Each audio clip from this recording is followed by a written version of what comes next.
Hey everyone, and welcome. Ever think about how much work your computer does just sorting stuff? I mean, everything. From your contacts list to the search results you get, it's a huge, fundamental task. And today, we're going to pull back the curtain on one of the simplest ways they get it done.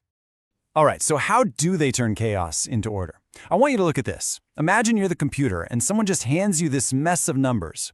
Your one and only job is to sort them from smallest to largest. Seriously, where would you even begin? It looks completely random, right? It's just chaos. To solve this, you can't just guess. You need a system, a simple set of rules you can follow every single time. And that system, that set of rules, is what we call an algorithm. The one we're going to break down today is called bubble sort. Now let's be clear, it's famous not because it's the fastest. It's definitely not. It's famous because it's so easy to understand, so intuitive. It's a really simple idea that tackles a potentially huge problem.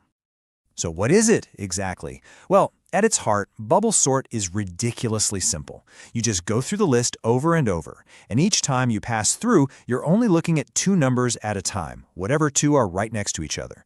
And you ask one question: are these two in the wrong order? If they are, you swap them. That's it. That's the whole algorithm. Simple, right? So you basically just keep doing that. Compare the first two, swap if needed. Move one spot to the right, repeat. You do this until the biggest number gets pushed all the way to the end. But here's the best way to picture it, and it's where the name comes from. Think of the big numbers as being really heavy, like rocks, and the small numbers are light, like bubbles. With every little swap, the heavy rocks kind of sink down to the end of the list, and the light little bubbles float up to the top. Pretty cool, huh? Okay, talking about it is one thing, but seeing it in action is where it really clicks. So let's do it. We're going to take our jumbled up list and watch, step by step, as bubble sort works its magic. All right, here we go. Back to our original array. The algorithm's going to start right at the beginning on the far left. Okay, pass one, first comparison. The algorithm looks at the first two numbers, 5 and 4, and it asks that one simple question: is the number on the left bigger than the one on its right? And this is the perfect moment to connect this to the actual code. That simple question, is 5 bigger than 4, is literally what this if statement is doing.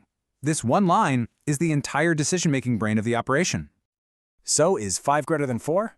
Yep. So the rule kicks in, they swap places. Boom. Just like that, we've made our first tiny move toward creating order. You can see that bigger number 5 has already shifted one spot to the right.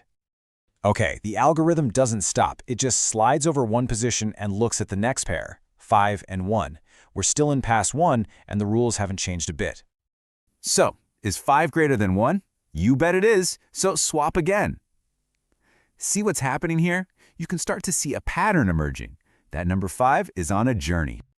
And its march to the right continues. Next up, it sees 5 and 3. I think you know what happens next.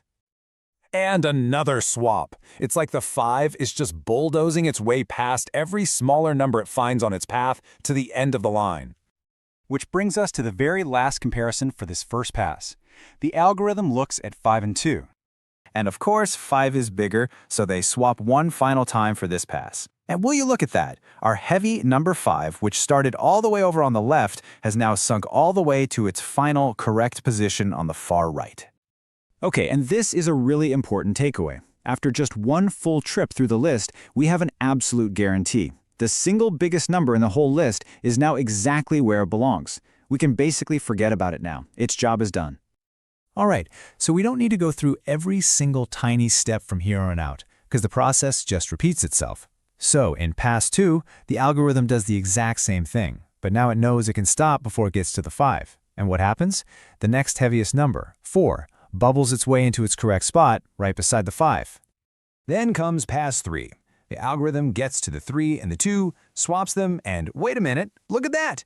The list is sorted. The whole thing is in order. Now technically the algorithm doesn't know this yet, so it'll probably do one more pass just to be 100% sure nothing moves, but for all intents and purposes, the job is done. So let's look at the final result. We've officially achieved order. And there you have it. We took total chaos and turned it into perfect order. That's the real power of an algorithm. We started with a completely random sequence, but by just applying that super simple compare and swap rule over and over, we got here. It's kind of satisfying to see, isn't it?